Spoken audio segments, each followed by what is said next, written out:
Thank you very much for having me here today. It's lovely to be here. I'm now the Associate Dean of Education at the University of New South Wales in the Faculty of Arts and Social Sciences and loving every second of it. David and I are counterparts. David Blaser spoke at the dinner last night, and so a lot of what I'm doing is a lot of what we do and what he spoke about last night. But I go to a lot of teaching and learning conferences, and I think we all do. And I think that a lot of the things about teaching and learning conferences, that we often get distracted by the bright, shiny new thing.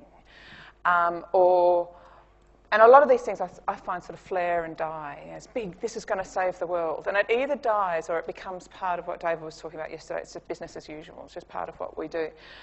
Or we can get very absorbed in the minor technical details of things. And what I'm going to try and do today is encourage us all to step back a bit from this and see if we can see a bit of a bigger picture. And particularly ask ourselves, why are we doing all of this? And where are we going with all of this? So the job that David and I do, I think, he'll agree, he'll nod, is very much future gazing. We spend a lot of our times in meetings together. Thankfully, we like each other a lot. And we spend a lot of time gazing into crystal balls because basically if we want to be doing something as an institution or even as a sector in 5 years' time, David and I need to be doing the policy work, the leadership work, the strategy work and the governance work now that we need to get us to where we want to be in 5 years' time. So David and I are kind of professional crystal ball gazers, aren't we, mate? Yeah, it's what we do a lot of. But it's a very imperfect and inexact science, but it's important nonetheless. We have to have educated and informed guesses about what we're doing. So in order to kind of enthuse other people into the sorts of work that David and I do, I've been this year experimenting a bit with storytelling. I'm an English literature academic and I believe in the power and the usefulness of telling stories.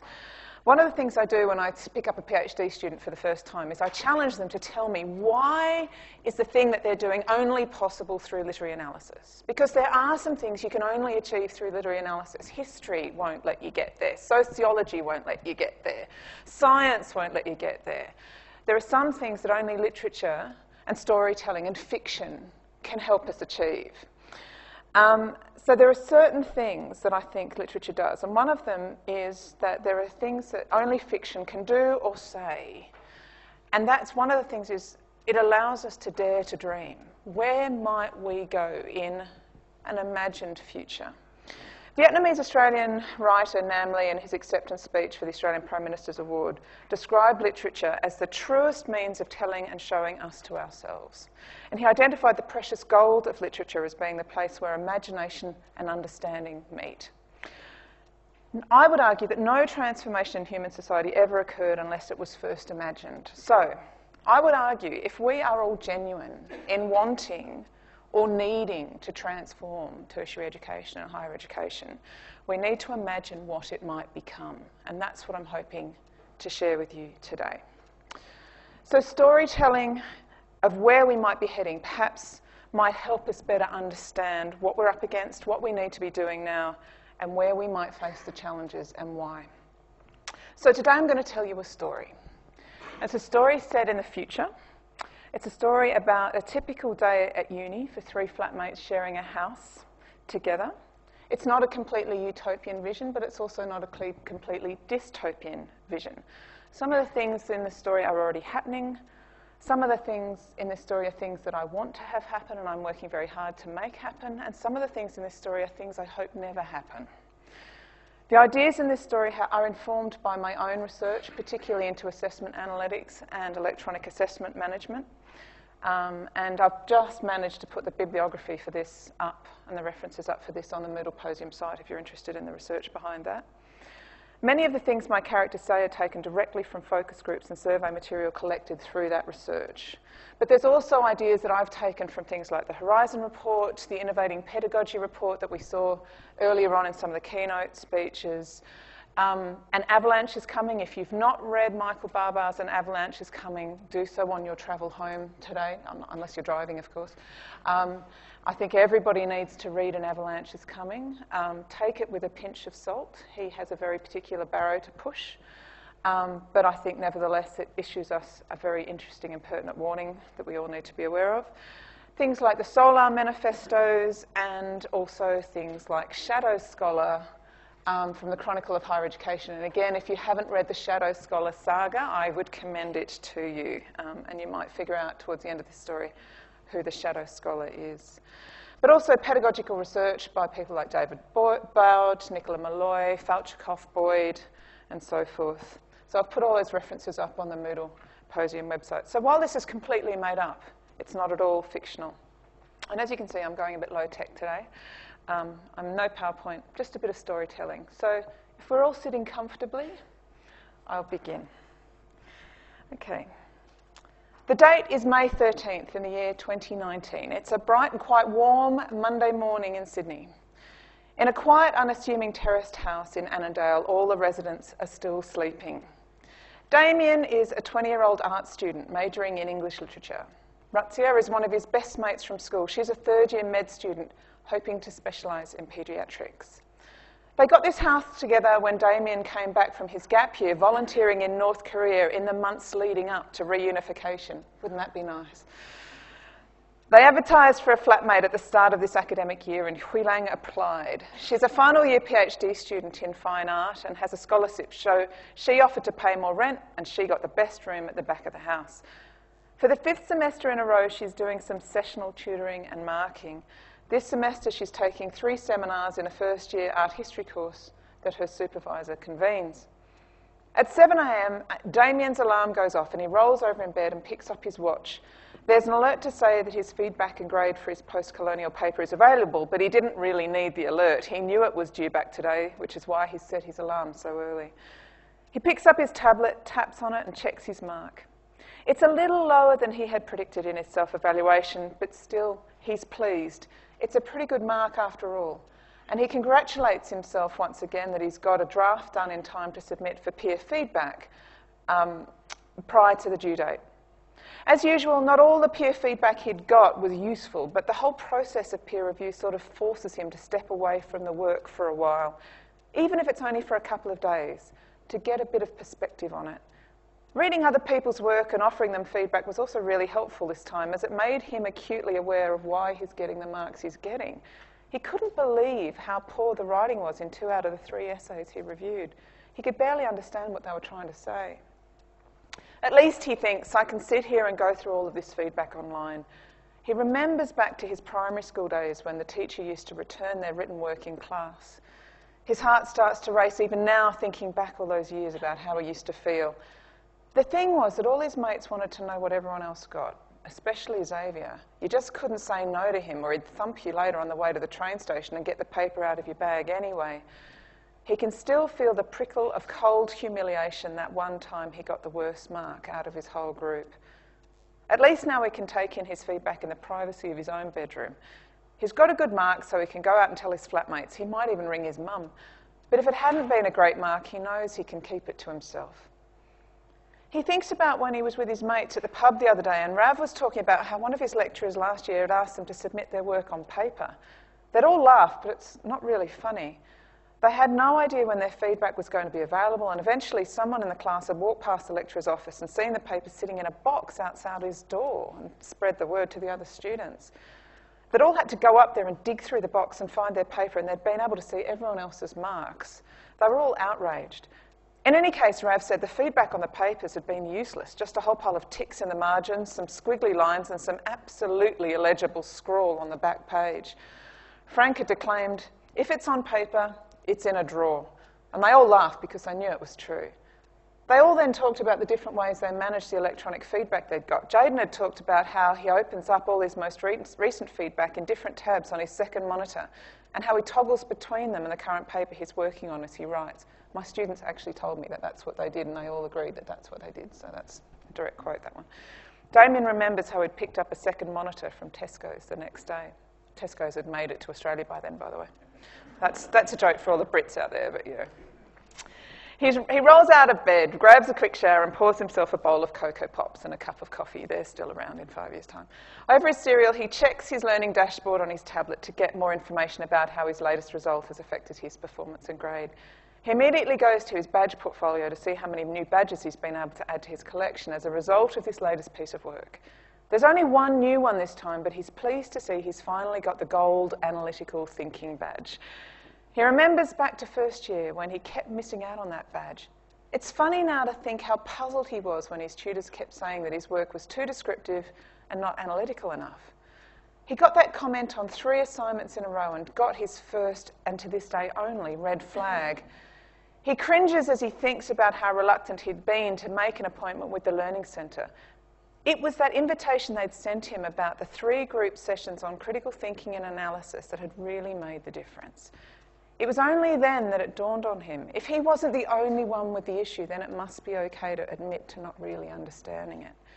He can still remember meeting Amanda that first morning.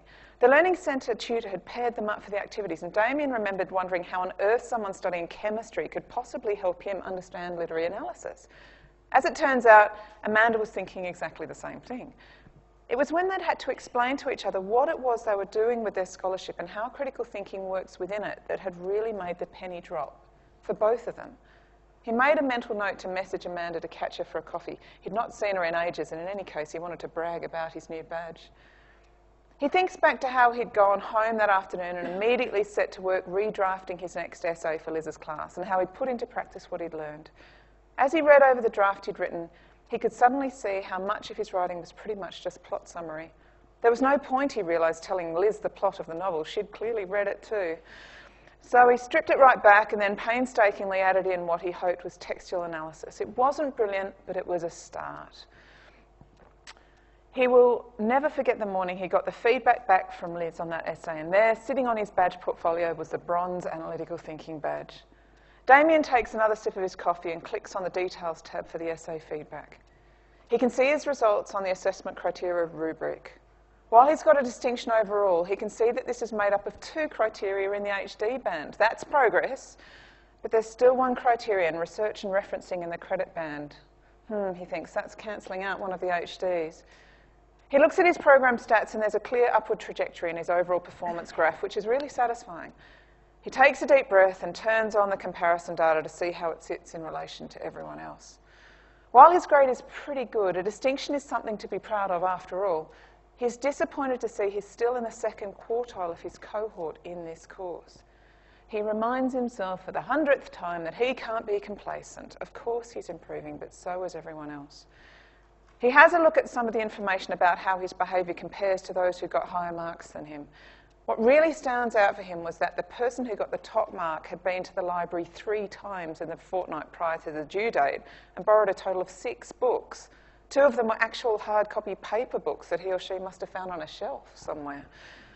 Damien looks up at his own library data and he already knows what he's going to see, that he didn't, in that same period, go to the library at all, and that he relied on stuff he could download as full text from Google. Maybe this is something to do with his credit on the research and referencing criterion. He looks again in his bibliography. He has to admit to himself, it's pretty thin. Maybe he should find out how on earth you find real paper books in the library. He's always wondered how you actually borrow one. He knows there are loads of ebooks available and that all the most recent ones are available electronically, but he's still not figured out how or even if you can get these books on his Kindle. At this point, Razzia wanders into the kitchen fresh from the shower. She grabs a banana and pours herself a cup of tea and moves Damien's empty cereal box out of the way as she plonks herself down next to him at the table. You know Cocoa Pops are just nutritionally empty calories, don't you? Damien rolls his eyes and points to the nutritional information on the back of the box. So how did that cat thing go yesterday, he asked, desperately trying to change the subject away from Razzia's relentless attention to his childish eating habits. Oh, not bad, says Razzia. What does CAT stand for again, he asks. Computerised Adaptive Testing. It's funny because you kind of sense how well you're doing by how hard the questions get. What do you mean? Asked Damien. Well, apparently there are these algorithms that are designed to react to the answers you give to every question. The computer then picks the next question to ask you based on how you've answered up to that point. So if you're getting harder, you kind of know you're on the right track, if that makes sense, she replies. Does that mean that everyone gets a different test, he asks. Wow, that must mean writing a huge pile of questions, says Hui Lang, overhearing the last bit of the conversation as she heads to the fridge to dig out a bowl of cold noodles left over from the night before. I remain completely astonished by the nutritional choices of my flatmates, despairs Razzia. Hui Lang ignores her as she does every morning. I suppose it's possible to get the same test as someone else, but it's pretty unlikely, says Razia. It's funny because while you're doing it, you get this sense that it's kind of zeroing in on the stuff you know the least well. It sort of knows which bits to target. There's nowhere to hide. The great thing about it is that the tests are heaps shorter than they used to be when I was in first year. Remember those bloody multiple choice tests I had to do that were like over 2 hours long?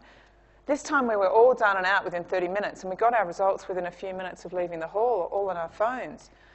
I wish I could get my marking done that quickly, says Huilong, as she slurps up the last of her noodles. I've still got 3 more essays to mark, and then I have to move on to the 50 exhibition reviews that I've got to get done for Graham for moderation by next Wednesday. Apparently they're also heaps more accurate than the other ones, continues Razia. I overheard one of the lecturers in the cafe explaining to his colleague that the old multiple choice tests had extreme margins for error and were really inaccurate for people at either end. You know, the really bright students and the ones who haven't done the work or are really not up to it. I'm all for doctors being accurately tested, exclaims Damien, particularly if they're going to be cutting me open on the operating table. I want to know that they've not somehow fluked a medical degree because the multiple choice tests were a bit ropey. Damien's usual rant about the importance of rigorous medical training is cut short by his timetable alert on his watch, and he realises he'd better get a wriggle on or he'll be late for his post-colonial workshop. He dashes for the light rail stop. This is in our Vice-Chancellor's wildest dreams. He dashes for the light rail stop, and as he sits down on the tram, he checks his timetable again because there's an alert telling him that the room location has changed from last week. Something to do with the air conditioning not working. Some things never change. He clicks on it, and it brings up the campus map and shows him the quickest route to the new room from the light rail stop. He takes the opportunity to listen again to the bit of the screencast lecture for his afternoon tutorial that he flagged last night. He just didn't quite understand what the lecturer was going on about. This time, every time he feels it's getting away from him, he pauses it and rewinds it a bit to have another go. After half an hour of this, he thinks maybe he's starting to get it, but there are still bits that just don't make sense. This is the bit he really wants to get clarified in the tute this afternoon. He spends the last 10 minutes of the journey looking out of the window. He thinks back to a conversation he had with a guy from the soccer club at training last week. He goes to another uni and he was saying that all of the lectures come packaged as part of the e-textbooks they need to buy. They sounded horrible. All the lecturers and the lectures were really American, and he said that all the examples just didn't seem relevant. They kept talking about things like American football. This guy was saying that there was a bit he didn't understand, and he went to his lecturer for help, and it was pretty clear to him that she hadn't even watched the lecture. He was saying that he suspected she hadn't even read the book. Damien looks around him at the other students on the tram and thinks again about how pleased he is he's made the decision to study where he has. This guy at soccer is probably paying a couple of $1,000s a year less in fees, but hey, maybe that's the price you pay for a lecture that's actually prepared by your lecturers. In the end, he's outside the room in plenty of time. Today's class is where they'll go through the feedback from the essay together and see all the stats. He's heard about this class from a mate's girlfriend who did this course last year. She said it was a real eye-opener. She reckoned that she'd gone into it thinking she'd done okay, and there wasn't much in the feedback she'd received that she needed to be too concerned about or do much about, but she came out feeling really bad. Damien could still remember the words she used. She said, "I just felt absolutely stupid." And I'm sorry to say that's a direct quote from one of my students as well. Thinking about this makes him feel a bit nervous, so he's pleased to see Scott, who's also taking the post-colonial up. He rocks up with his usual goofy gap-tooth grin and toothpaste all down his T-shirt. Scott's always happy to share information about his feedback, so they compare their dashboards. Scott's got a silver analytical thinking badge and jokes with Damien about how he's always looking up at him at the bloody Olympic podium. Damien reassures him that he'll get the gold one next and feels really pleased that he encouraged Scott to take up the Learning Centre's offer of a one-to-one session on analysis. The class before them empties out and they wander into the room only to discover that the attendance monitor swiped reader isn't working again, but at least the air conditioning is. The teacher, who is a PhD student called Michelle, passes around the portable card reader, and Damien rolls his eyes as he notices one of the other guys in the class surreptitiously swiping 2 cards over the reader. The workshop kicks off with Michelle explaining the purpose of the session. What we want to achieve today is to give you all a sense of what sorts of patterns we saw emerging from all the assessment items submitted for this task across the whole course. We hope that this helps to make informed decisions about what aspects of your feedback you should concentrate on and act on prior to the next task you need to submit. And I'm not just talking about the next assessment in this course, but for your assessment on other courses too. Remember, your markers on those other courses can see the feedback that you've been given here and will expect to see evidence that you've acted on at least some of it. Remember, feedback is not feedback until you've done something about it. Otherwise, it's just dangling data. We know that you're not going to be able to do everything, and we know that you're busy people. Lots of you have got jobs, long commutes, caring responsibilities, and so on. So today, as I said, I'm just wanting each of you to go away with a good sense of what you, as an individual student, should be concentrating on.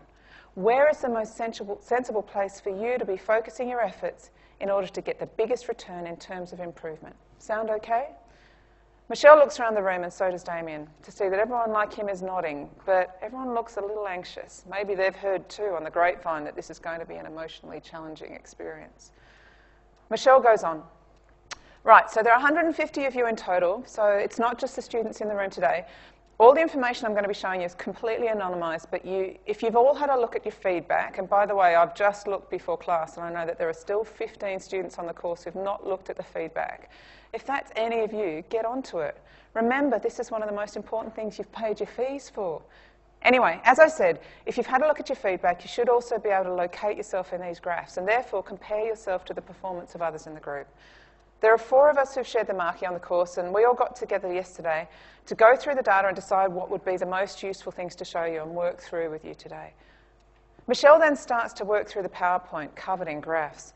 Damien has his own feedback open in front of him and is able to compare his results to the material being shown on the screen. It's actually all already available on the dashboard, but what Michelle is doing here is explaining things that aren't necessarily obvious with just the blunt dashboard information. She's also explaining ways that they could go about addressing some of the really common problems and where they can go to get help. She also mentions that the marking team on this course have shared the information with what she calls student support services. This is mostly the Learning Centre and Library, she says, but might also include the Disability Office, Careers and Employability, even the International Office. She says that most of them were likely to be invited to attend workshops and information sessions that were specially individually selected for each of them based on how they'd performed on this task. This is the humanities version of computerised adaptive testing, thinks Damien, smiling to himself as he thinks of his conversation with Razia that morning, zeroing in on our weaknesses. Michelle is talking about the difference between analysis and description at this point, so he feels he can safely tune out for a bit now his gold badge is securely in his portfolio. He opens up his email, and sure enough, there's an invitation to a one-to-one session with a librarian based on his feedback for this paper. He looks at the available slots and finds that there's one free for this afternoon that he could fit in just before his tute. This might be a good opportunity to ask those questions about how to find ebooks, he thinks. He sends through a booking request and gets an immediate confirmation, which is automatically entered into iCal. This is just as Michelle is getting back onto information about research and referencing, so he tunes back in. It's pretty clear to Damien that he's not alone. So many other students in the course who got a similar mark to him have all been weak in this area.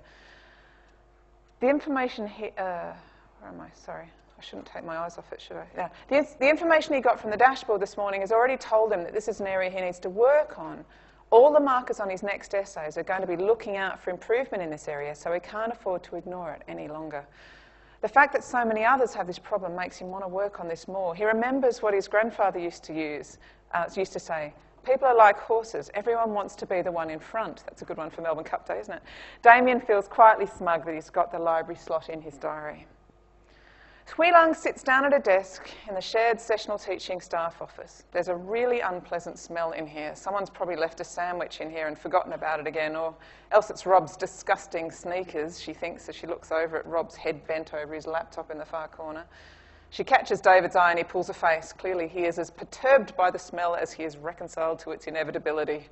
Ugh, she can't wait until she's got a proper academic job and she can have the luxury of an office to herself. She's got these 3 more essays to mark and this batch of essays will be done. She's pretty pleased with them, actually. They're a far cry from the days when she first started marking a few years back. All she felt she was ever doing was correcting the same errors over and over again.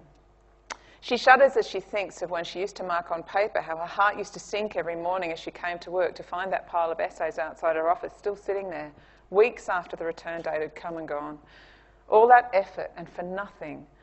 The analytics dashboard has been up and running for a few semesters now, and her marking is now going directly to it, just like everyone else's.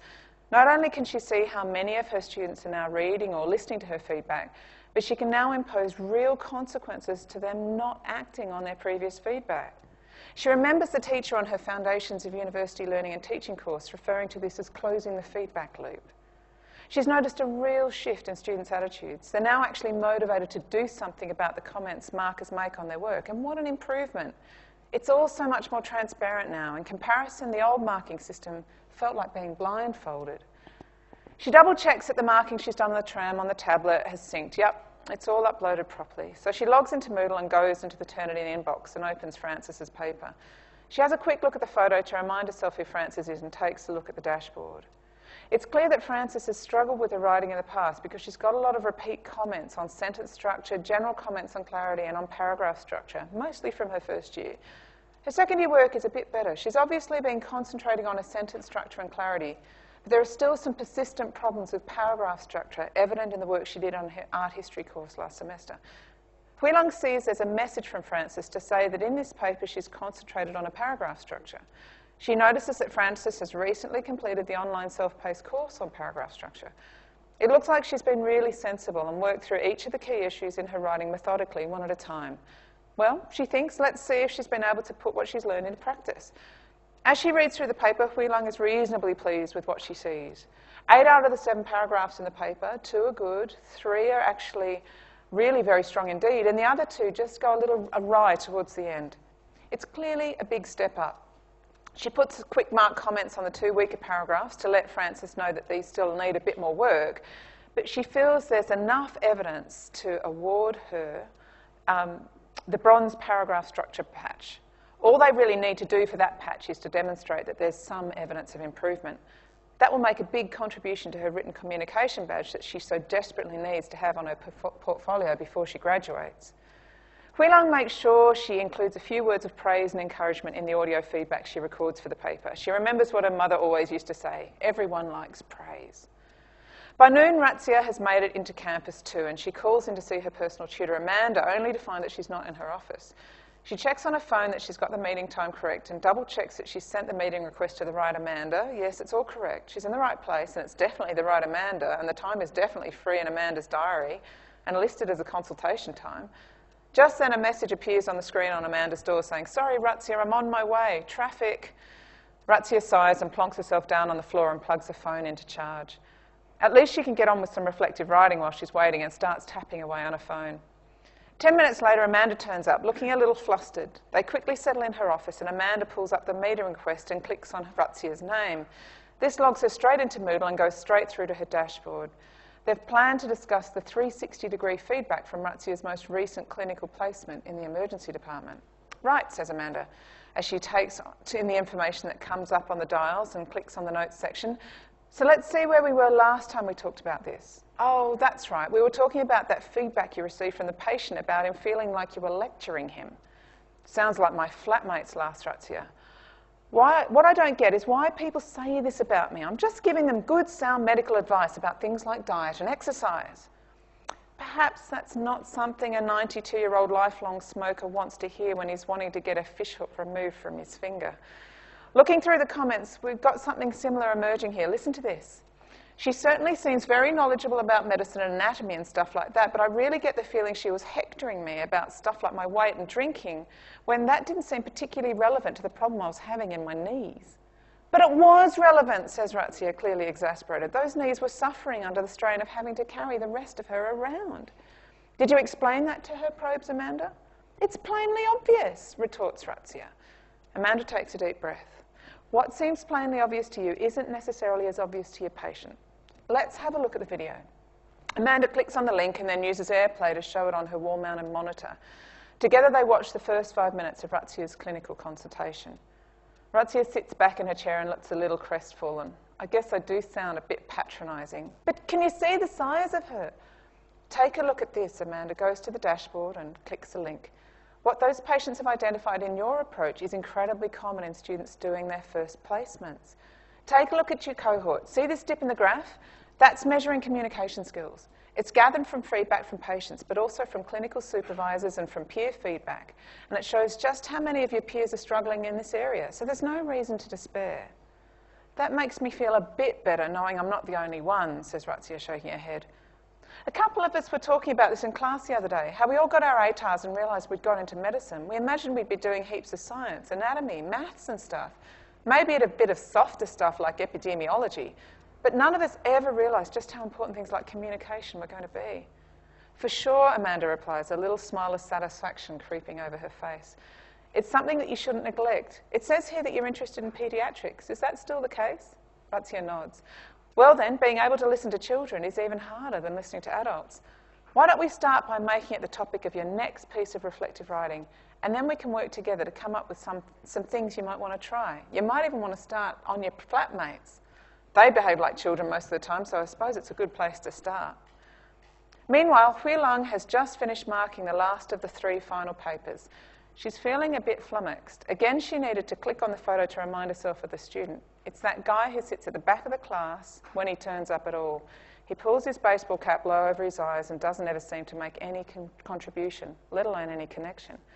When it comes to a group activity, the rest of his class always seem to be avoiding him, and the groups that get stuck with him always seem to wind up carrying him.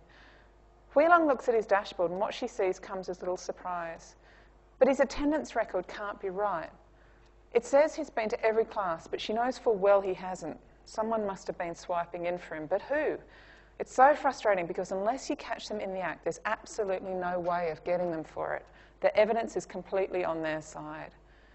He's watched all of the online screencast lectures, but he's only got a few minutes into each of them, in some instances only a few seconds. He's only registered the bare minimum number of tools on his personal learning environment, and she can see that the social network analysis within Moodle, that he's made very few connections with his peers. He's almost a complete outlier. He posts the bare minimum number of original posts and responses, but it's quite clear that he's doing so simply to satisfy the contribution requirements. His responses aren't really engaging with or responding to what the other students are actually saying, so what she's seeing in class is being replicated online. He looks to just be going through the motions. But reading his paper has come as quite a shock. It was incredibly well thought through and really well researched. She checks his library use and there's been no activity since last October. She has another look at the paper. She's starting to feel a bit suspicious. She checks the originality report. After a minute or two, she's pretty confident there's nothing of any concern there. Everything that's unoriginal is properly cited and the bibliography seems to check out. It's got a really strong and clear voice coming through that's consistent throughout, and there's no waffling or padding. She knows these are the telltale signs of an essay mill essay, churned out by someone with a gift of the gab and enough scholarly nous to blag essays on virtually any topic, paid an agreed amount per 100 words after some bargaining and toing and froing on some shady website. She's come across a few essay mill essays before, although proving it is almost impossible. But this time she's not so sure. The realisation dawns on her. If she'd not had access to his photo, her suspicions would not have been raised. It would have been a pretty good essay from one of the countless male students whose name she hadn't quite picked up. What's the protocol on this? Should she look at the photo before she marks a paper or afterwards? Does it make a difference? Surely, she thinks, she should be marking the paper and not the student. Maybe he's just not much of a people person, she thinks. Maybe he's someone who learns best on their own, left to their own devices. He might even live with Asperger's or something like that. She knows that that information isn't available to her unless the student declares it to her, and even then, she's never certain what she's supposed to actually do about it. She clicks on the social network analysis map again and stares blankly at it. What on earth is she supposed to make of this information? More specifically, what on earth is she supposed to do with it? One of the graduate attributes that she's going to be marking towards in the next group work assessment is teamwork skills. There are a couple of important badges riding on that one. Will he be able to do enough to get by? What if he's physically unable to have that kind of meaningful interaction with other people in a collaborative learning session? What if the classes he does come to are the only ones he's been able to muster the emotional energy to cope with? Then again, what if he's lazy and rich and buying his way through uni using essay mills to do his hard work for him? Hui Lang sighs and looks out the window. She feels very out of her comfort zone. This is so tricky. After a lot of thought, she decides to tick the moderation box on the top of the essay and she writes a quick note to her supervisor outlining her concerns and asking his advice. Later that evening, Damien, Razzia and Hui Lang are gathered around the dining room table once more. Damien and Hui Lang are sharing a pizza and Razzia holds back the urge to lecture or is it hector them about their poor nutritional choices. She'll put some more thoughts on her reflective log later on about how tough it was to hold her tongue, but for now she's got a salad to enjoy. Wheelung tells the others about the essay she's wrestled with and the quandary she found herself in. Their conversation turns to essay mills. It's so frustrating, says Damien, that I'm here sweating my guts out to improve my essay writing skills and to learn what I need to learn, certain in the knowledge that some of the students in my course are buying their way through uni. I know, right, says Razzia. Stick me in one of those academic misconduct panels and I bloody throw the book at them. The problem is that if an essay is written in an essay mill, it's almost completely impossible to prove, says Wheelung. They come through Turnitin completely clean. My supervisor says that we need to put the emphasis on the threat of blackmail. What do you mean, says Razzia? Well, if you purchase an essay from an essay mill, they know who you are, even if you don't know who they are. For goodness sake, some of the students even pay them to upload your essay to the submission inbox, so they know your student number and even your password, and that's true if you're interested in finding out more about that.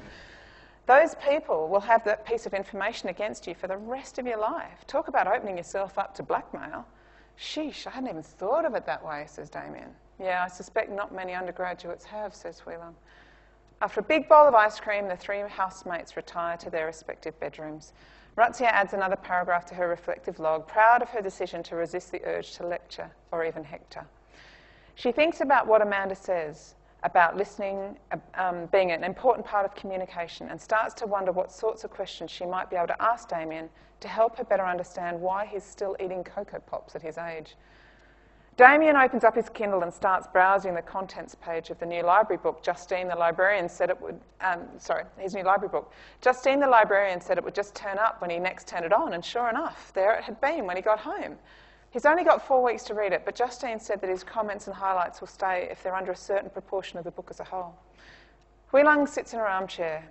When she started marking, she'd never imagined that she would feel so much like a cop policing academic integrity. She opens up the first of 50 exhibition reviews on a tablet and starts reading it, her light blazing long into the night. So that's the end of my story. What...